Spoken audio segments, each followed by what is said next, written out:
Turmoil tonight, real turmoil, as rioters set fires and forced the cancellation of a speech by writer Milo UC. Fox's Trace Gallagher has more on what's going on there tonight. Trace?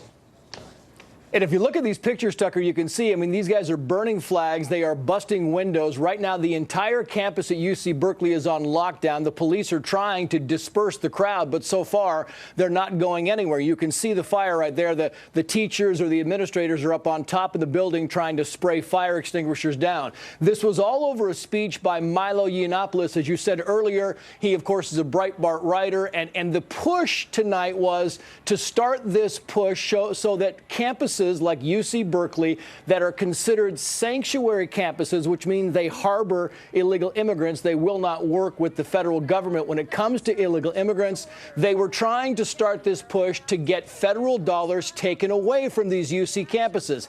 Anybody who does not know, Janet Napolitano, who is the former head of Department of Homeland Security, former Arizona governor, she is now the president of the UC system. And right after Donald Trump was elected, she made this push to start this sanctuary campus policy that they would not comply with the feds. And what the Republicans on campus and what this speech was about tonight was to try and get this campus and other UC campuses, get federal dollars taken away from them if they are not going to abide by federal law.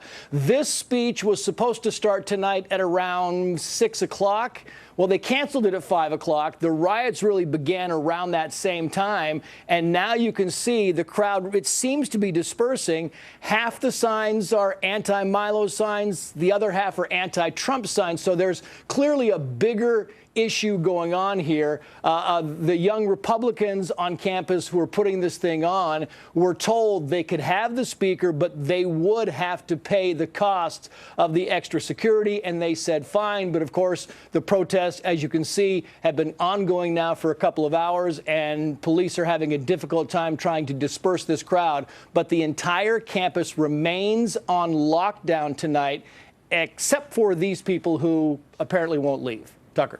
So, Trace, what exactly are we looking at? Do you know? We've got pictures here which are either live or just briefly delayed, and it appears to be some kind of vehicle. I can't tell what it is. It's a husk, a burned-out husk. What is that? Yeah, I mean, it is. It's like a to be honest, I don't know what that vehicle is. It looks like there's a wheel on top. I don't know if that is some kind of a vehicle. If you know, Jessica, just yell out at me. But I know they've been, you can see pictures earlier, they're up and they're slamming and busting into the windows. They've been throwing stuff at the police officers around there. They've been carrying protest signs around. They've been lighting flags on fire. And when one fire is put out, they go up and they light another one.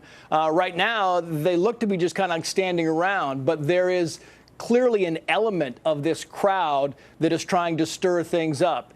They think it's partly teachers. There are a lot of students there, and there are a lot of outsiders that came specifically to protest Milo UC speech tonight on campus. So the breakdown, we don't know. Some of these pictures are from earlier. This is not the campus. That's in downtown Berkeley itself. You can see the campus right there, and when they kind of widen out, you can see that there is a fairly sizable crowd on hand for this. And again, it looks like it could be some kind of a cart that was overturned and then lit on fire. But quite honestly, I'm unclear. A trailer of some sort, maybe like a food trailer of some sort that might be, Tucker.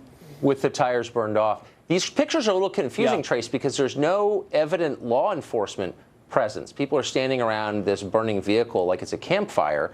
You don't. Where are the cops here?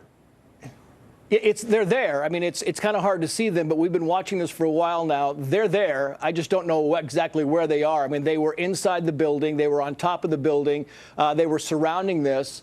But they are certainly not being aggressive. I mean, look, you're talking about UC Berkeley. The protests here go back 50, 60 years, right? They do this on a pretty regular basis, and they knew this was going to happen. Go ahead, Tucker.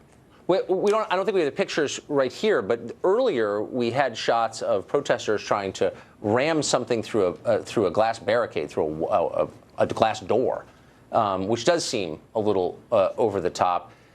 Has anyone been arrested, do we know?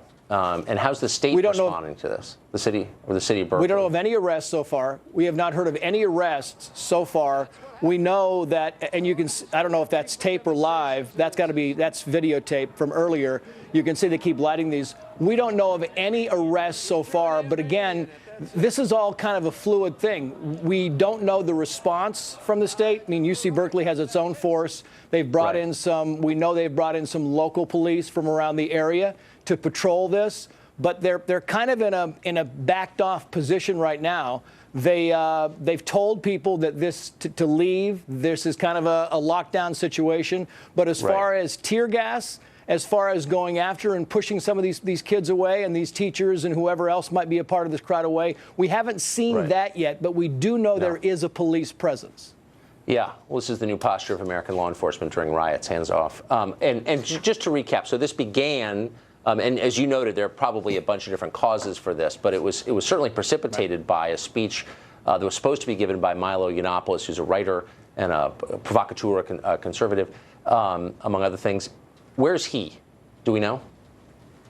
He's gone. I mean, he left. So he was supposed to speak, and he actually made it on campus, but he left. As soon as this stuff got kind of violent and they started lighting the fires, they escorted him out. So we were told about 45 minutes ago that Milo Yiannopoulos was gone. He had left the building, and they canceled the speech, and that was that. But these guys didn't leave. The protesters stayed on, and when they were told to push back, they kept getting a little more violent and started breaking things, started lighting things, and now you can see they're just kind of milling around. But there are certainly some agitators there that are trying to cause some trouble. Right. So the people who committed violence got to speak, but the person who didn't had to leave. I guess that's maybe one of the lessons. In essence. Trace Gallagher, thanks a lot for that. Appreciate it. All right.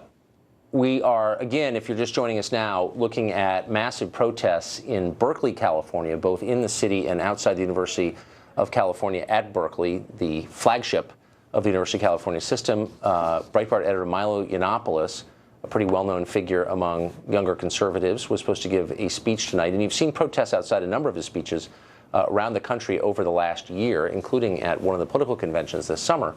But I don't think we've ever seen anything like this, where the protests have flowered into outright violence. He, as Trace Gallagher just said, left the scene, not voluntarily, without speaking, after the crowd began burning things at one point, and I hope we'll have the tape of this.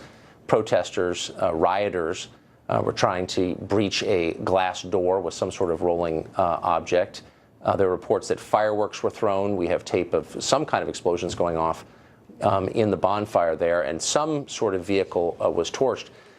We've heard that police are on the scene. They are not evident in any of this video. No law enforcement is. So it's a little unclear exactly what's being done to quell these protests. Trace Gallagher is still with us. Trace, have we heard anything from the civil authorities, from any elected officials at all in Berkeley or across the Bay in San Francisco, or maybe from the state of California? We've heard nothing. I mean, we're checking the wires right now. We're making some phone calls. We've heard no statements, and we've heard nothing come across the wires from any of the officials that are actually in Berkeley. We've heard nothing from the administration of Berkeley except that this was canceled. We just found out about 30 seconds ago, Tucker, that this was one of a couple of speeches that Milo Yiannopoulos was supposed to give at the UC system. In fact, tomorrow night here in Los Angeles, he was supposed to speak at UCLA.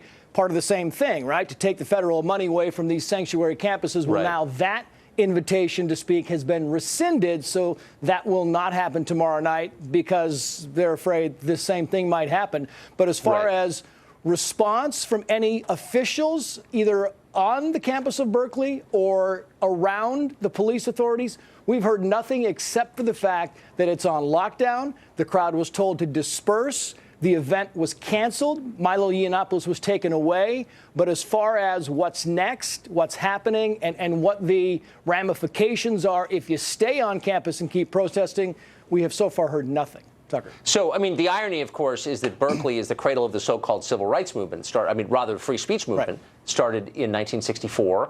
And the idea was this was a place where you could say whatever you wanted, no matter what the man thought. And, of course, now we're looking at something that's very much the opposite of free speech. We're looking at censorship by violence, where the only people who get to speak are the ones who set things on fire and break windows. And you're disadvantaged because this is just breaking now, but I wonder if any of the guardians, self-described of free speech, Penn or the ACLU or people who are out there to protect your First Amendment rights have piped up over this. Yeah, and so far we've heard nothing about that. I'm sure we will hear in the hours to come, in the days to come, a lot more about this. Look, we all know that Berkeley is very much a left-leaning campus. They do have a fairly sizable Republican group on campus that actually promoted this, that got the administration to let Milo Yiannopoulos speak. And again, I said earlier, the caveat being that if he spoke, that the Republican group on campus would have to pay the extra cost for security. And they said, fine. I'm sure nobody thought this was going to happen, but they clearly knew there were going to be protests with social media in the past couple of days. This has been planned. This has been, stoked. The fires have been stoked to have, and I mean that metaphorically, to have this type of a protest on campus tonight.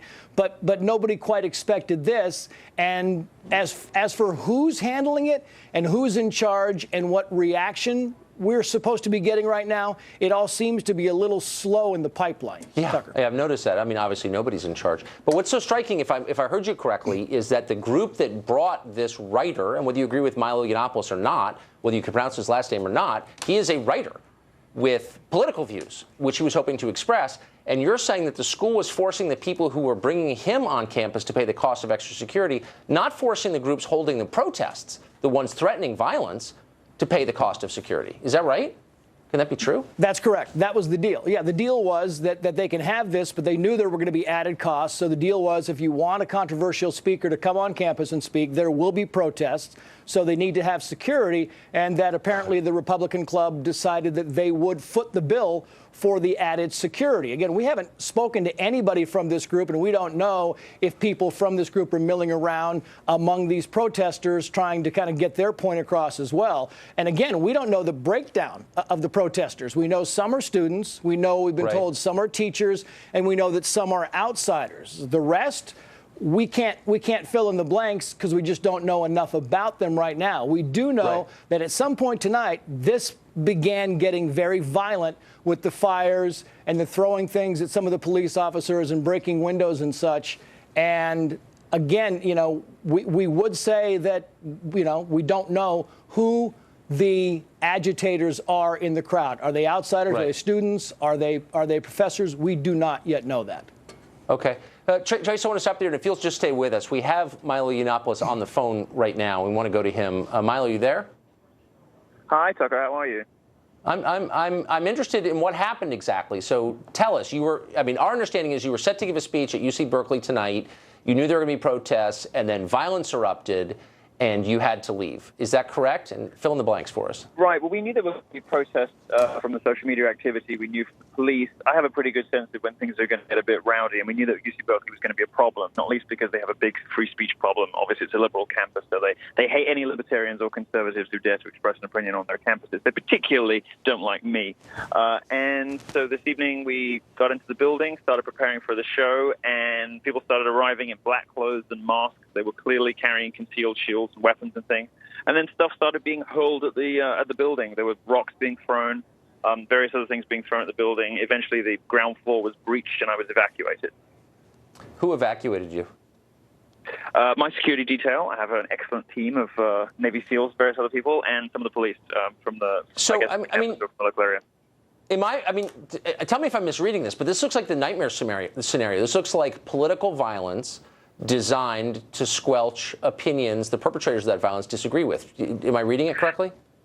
That's exactly what it is. And what's particularly scary and should be particularly troubling is it not only happened on an American college campus, supposedly in the land of the free, these are these places where you should be able to engage with different ideas, places where you should be able to hear speakers. And students who come to my talks who don't necessarily agree with me but just want to hear the other side, they were prevented from doing so this evening by violence from the left that is terrified of anyone who they think might be persuasive or might be interesting or might take people with them. I am not, a scary far-right, a neo-Nazi as some of the posters claim. They put those things on posters to try to legitimize their own violence against me and against my supporters. Instead, I'm just a sort of libertarian, gay, Trump-supporting provocateur who likes to, present interesting arguments. And we have good fun shows with huge sold-out audiences, very, very popular. I'm probably the hardest ticket on American college campuses.